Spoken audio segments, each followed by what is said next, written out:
Thank you so much. And I am just really excited and feel really privileged to be here with such an exciting and dynamic group of people and getting to share the work that we did as the assessment team at the University of California, Irvine on the development of an observation system called Optimizing Learning Opportunities for Students, or OLOS. I want to acknowledge Deborah Lovendell and Jen Huang as co-creators of this work that we're presenting today. And also want to, of course, remember Dr. Carol Connor, who was the creative mind behind OLOS and the observation systems on which it's based, and just really an influential scholar in our field, and also for me personally. And Carol spent a lot of her career thinking about how instruction and learning opportunities impact learning, particularly literacy learning, and how we can support teachers in individualizing or differentiating learning opportunities to meet students where they are. And she spent much of her career developing tools that can give teachers actionable information and supports to provide differentiated or individualized instruction.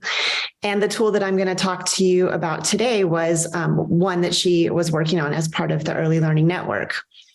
So OLOS, or Optimizing Learning Opportunities for Students, is an assessment or an observation tool that can capture the classroom experiences of individual children in the same classroom. It's really focused on capturing student experiences, and it's designed to be used for and by practitioners with a focus on providing that actionable information for teachers to support them in offering individualized or differentiated instruction. So let's jump right in and let me show you what this tool looks like. Here, what you're looking at is a student observation screen. And I'm going to show you first the top half of this screen. On the top half of this screen, we call these our duration codes because we're capturing how long children spend in different kinds of learning opportunities. So you can see at the top here, we have is on task or is off task. This captures the extent to which children are engaged in their learning opportunity. On the next line, you can see the content area. This is where we capture the content or subject that the child is learning. You can see the choices or literacy, math. In this other drop-down menu, there are things like science, social studies, social emotional learning, art, and music. And then you can see that non-instruction. This is for times where teachers are transitioning from one activity to the next, or possibly setting up technology for students to work with. In this next section, we capture the context of student learning. So you can see that on this first line, whole class, small group, and individual are our options. And this captures whether students are learning in a large group with their whole class, in a small group, or individually. Next, we have the person or people who are managing the instruction. So that can be the teacher, it can be the student's peers, or it can be the student alone. Because we've selected math as our content area in this example, you can see that there are additional modifiers down here that allow you to be a bit more specific and define what kind of math instruction. So there are things like number knowledge, like counting and knowing what you're identifying numbers. Operations are things like multiplication, addition, subtraction, division. Algebra is relatively uncommon in the early grades, but can mostly look like pattern recognition and starting to understand that something other than a number can stand for a number. GO stands for geometry, and that's shapes, angles, lines. And applied math deals with things like word problems, money, time, and measurement. If we take a look, if we take a look at this second screen, you can see that in In this example, literacy is the selected content area. And here you can see that we can further modify that with either code-focused, CF, or meaning-focused. Code-focused literacy instruction focuses on letters, letter sounds, phonics, and reading fluency, while meaning-focused instruction pertains to comprehension activities, vocabulary, and oral language development. All right, so I want to show you what this looks like in action. Well, I didn't get a chance to show you much about the bottom half of this screen. You're going to see a little bit more about it in the video I'm going to show you now. Get that started. Let's take a look at how the OLOS system works. For the purposes of this demonstration, I have a single student screen available. But when coding in real classrooms or coding classrooms from video, I would typically have an entire laptop screen or tablet screen dedicated to coding and could have up to 3 of these student coding screens available to me simultaneously in order to be able to simultaneously code 3 students. A quick note on the defaults here. You'll see that the default for students is on task. The default here is that a non-instructional activity is occurring and whole class and teacher are the default selected here. Just from looking at this picture, I can tell that this upcoming activity is going to be a whole class teacher-led activity. But let's see what's going on. Time. So playtime is over. Now it's time for literacy time. It's story time. Today I have this book that Mr. Harry is sharing with us. It's Skippy John Jones. Okay, so when the teacher announces that it's going to be literacy time or story time, that's a very clear clue that I'm going to switch my content area to literacy. And because I know it's story time and she's going to be reading a story with the children, I'm going to choose meaning-focused literacy because the focus is going to be on the children understanding the content of the story. I could be coding any of these children with this specific example because they're all on task and oriented towards the teacher. If any of them were to participate in a conversation with the teacher or answer any of her questions, I could use the frequency codes to reflect that. Let's take a look at another video. In this classroom, you can see that there are multiple groups, and we're going to take a look at a couple different children. Imagine we were coding them.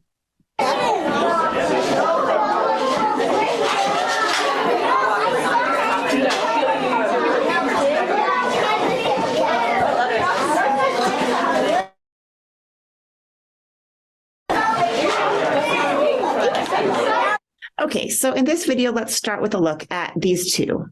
This is a teacher-managed individual activity because there's an adult sitting with an individual child. You can see on the table here are some letter shapes, and they're working on identifying and writing letters. So that is a literacy activity, but I would switch the instruction type to code-focused. And I would leave the buttons in this orientation until that activity finished so that the OLOS system would be tracking how many minutes and seconds the child was spending in that kind of activity. If we look over here at this table, you can see that there are 3 children working together with an adult, and they are painting. In that situation, I would switch the orientation of my codes here to a teacher-managed small group, and I would choose from this other drop-down menu an art activity. So now, as long as I leave the buttons in this orientation, for example, if I was coding this child, the OLOS system would be counting the minutes and seconds that the child spent in this teacher-led small group working on art. Let's take a look at some examples of math. Watch this pre-K classroom focus on math operations. Oh no! One of the buttons popped off and rolled away. How many buttons are left? 3. 4 minus 1 equals 3. Okay, so in that situation, I would choose math operations, and this is a whole class teacher managed activity. Math operations deal with doing things like addition, subtraction, multiplication, and division. So this is a great example of that in pre-K. One more example of math to show you here. What shape is this, Ryan? What shape is this? Triangle. Here, Anthony, sit down. Sit down, you have this talk. Here. Here. Let's see. Okay. Ready? Okay, so in this example, this is a teacher-managed small group activity because there are fewer than 9 children here with the teacher. So we call that a small group. It is a math activity, but in this case, I would choose the geometry instruction type because this is an example of children working on identifying shapes. Now you've seen how we can manage the different areas of the duration codes of OLOS. Although it's not the focus of our presentation today, within each of these different kinds of activities, children can participate in various ways as we reflected here in our frequency codes, and we can capture those by simply pressing the button to count how many times the children engage in different kinds of talk during their different content areas and different kinds of activities in the classroom. All right, so now that you've had an opportunity to learn a little bit about how this observation system works, I want to talk to you about why we think a tool like this really matters. And primarily, we see this as a tool for individualizing or differentiating instruction. And we know that differentiated instruction is very important for student success. And we know that because in a single classroom, teachers are likely to have students with different backgrounds, attention spans, language abilities, cultures, and needs. And the teacher's charge is to provide children with instruction that aligns with what they need. And we know that individual experiences, even within the same classroom, can vary, and this tool can help us to capture that. And it may also allow us to operationalize the opportunity gap or the differences in classroom experiences that children are having. So let's talk about how we used this tool as part of the Early Learning Network. We did a large study in partnership with the other network members, and you can see here the number of classrooms that participated at different grade levels and the number of students down here in blue. So you can see that the focus of the classrooms that we recruited and observed were pre-K and kindergarten classrooms with smaller representation at first, second, and third grade. As you've heard throughout the day, the different sites across the network included urban and rural schools, and the children themselves came from diverse income, ethnic, and racial backgrounds. So what we did essentially is in the fall of the school year, we assessed the children on their language, literacy, and math skills.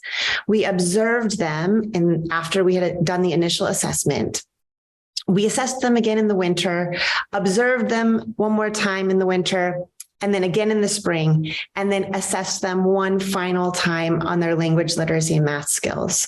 So basically what you're seeing there is an assessment at the beginning, an assessment at the end, and 3 observations in between. And of course, what we are really trying to do is capture what kinds of things that we can capture with OLOS are predictive of growth in these areas. And so when we watched pre-K classrooms, we watched or observed using this tool all in classroom activities on a single day. When we watched observations of K-3, or when we watched K-3 classrooms, we asked the teachers to come and observe during their literacy and math blocks. There was variation in the length of the observations, so we standardized the length at 120 minutes. So these results that I'm about to show you about how kids are spending their time in classrooms are standardized at that 2-hour time period. So let's talk about what we learned. What I'm showing you here are the amount of time that children spent in code-focused literacy learning opportunities and meaning-focused literacy learning opportunities. Remember that code-focused activities are those that deal with letters, letter sounds, and how they map onto each other, while meaning-focused activities are things like story time, vocabulary and oral language development and comprehension. So you can see that on average across the sites, students spent very little time learning letters and letter sounds in pre-K. On the far left here, you can see that it's just below 5 minutes on average out of a 2-hour observation. That jumped quite a bit in kindergarten, where we saw 10 to 15 minutes of 2 hours spent on code-focused learning opportunities. And then we saw that steadily decline, such that by 3rd grade, there's essentially none of this kind of instruction occurring in the classrooms that we observed. When we looked at meaning-focused activities, this story looked quite different. So in pre-K, we saw just over 10 minutes of time spent in meaning-focused literacy learning opportunities. And that steadily grew such that by 3rd grade, there was just over 30 minutes out of a 2-hour observation spent on meaning-focused literacy learning opportunities. So when we explored how predictive these experiences were of children's growth, we've looked specifically at pre-K. And so for individual pre-K children, the closer teachers aligned their code-focused instruction to students' current needs, the more growth was observed on code-based reading skills for those children. And for individual pre-K children, the more meaning-focused activities teachers provided, the more growth we observed in code and meaning-focused literacy skills for those pre-K children. Let's take a look at what we learned in math. Math activities were much more common in kindergarten than in pre-K. We saw only about 5 minutes of any kind of math occurring in pre-K, with closer to 30 minutes of a 2-hour observation occurring in kindergarten. In pre-K, total time in math activities was not related to gains in math. But in kindergarten, total time in math activities was related to math gains, especially for children with low initial math skills. We also looked at how children's math activities were organized, or the context of math learning. Here, we can see that pre-K students were primarily spending their time in whole class activities. That 69% of their math learning opportunities were occurring in a whole class context. And in pre-K, they were spending only 8% of their time on individual math activities. 23% of their math learning occurred in small group context. Whole class math activities in kindergarten were associated with lower gains in math. And this was especially true for children with low initial math skills. These individual math activities, this 31% of the time that children were spending in kindergarten in individual math activities, you can see that big jump from pre-K, 8% to 31% in K. These individual math activities in kindergarten were associated with higher gains in math. And this, again, was especially true for children with low initial math skills. So many of you on the webinar who are practitioners may be wondering, how feasible is this with real practitioners in real classrooms? And so I wanted to spend a bit of time speaking to that. Through the process of the development of this tool, we have, and using some of the lessons that we've all learned over the last several years about online teaching, we've created an online training module that allows for self-paced completion of the training process and reliability and certification process. So when we were reflecting on our charge to create a tool that's feasible for practitioners to use, we really think that this online self-paced training format will allow more practitioners to use OLOS while accommodating what we know are many demands on their time. After practitioners complete the training, they participate in a reliability process where they code real classroom videos that have also been coded by a gold standard coder. And what they see upon completion of coding is along a timeline, how their coding compares to a gold standard coder second by second. And they can look at that divided between those different elements of the duration coding that I showed you earlier. So they can look at how close their coding was to the gold standard for the subject or content area, how close it was for the context, the management, the instruction type, and the on and off task behavior. This gives really targeted feedback that allows new trainees of the system to identify exactly where there's a mismatch, go back, review the modules that are relevant to that area, and they can reattempt coding of those same videos. So the good news is that quite a few practitioners have completed this training, and we can conclude from the findings that I'm going to show you here that practitioners can be trained in and meet high standards for accurate and reliable use of OLOS after either an online or an in-person training.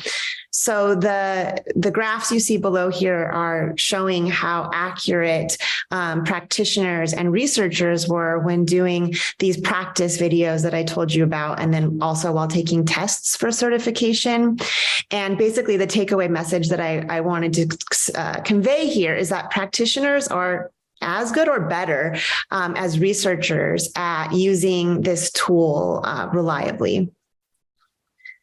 We also have conducted a small feasibility study where literacy coaches worked with classroom teachers in pre-K and kindergarten, used this tool in their classroom to observe students that they decided upon together that they would like more information about. And then the literacy coach met with the teacher to review the results. So teachers reported finding the information provided by the OLOS system really valuable to their instruction. And they particularly liked an element of the system that I'm about to show you, that are that's the online teacher dashboard that's immediately available upon completing an observation. And below here, you can just see a couple quotes from the teachers who participated. So this teacher dashboard, like I said, is immediately available after an observation is completed, and it immediately allows the teacher to get an idea, first of an overview of what was observed in their classroom on a given day.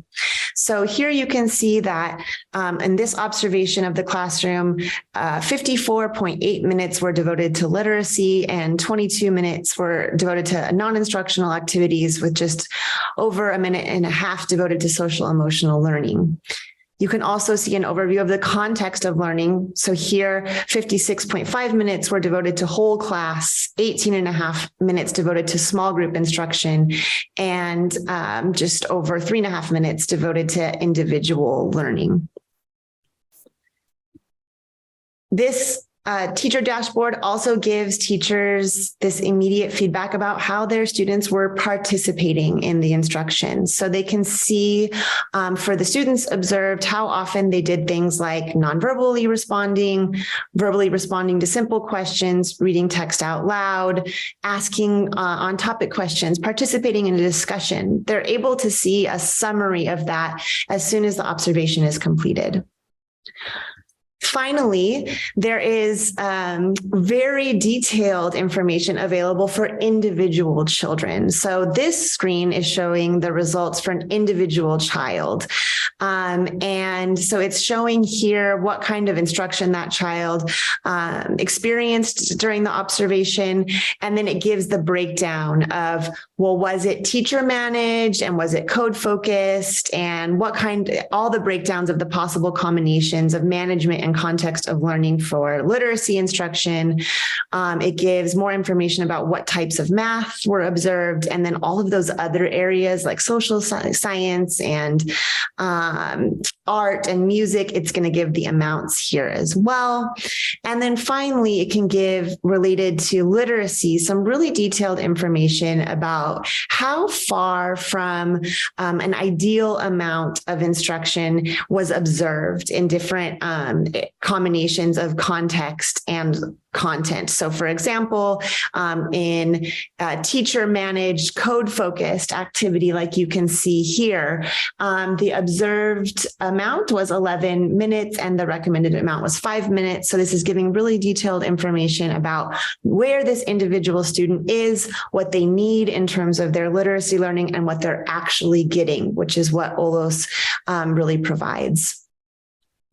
So in conclusion, OLOS can give teachers really detailed information about the classroom experiences of individual children.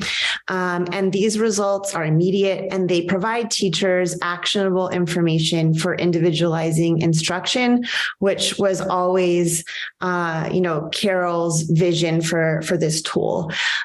We did see, based on the large scale research that we did with the Early Learning Network, that when learning opportunities in literacy and math were differentiated, this led to more growth.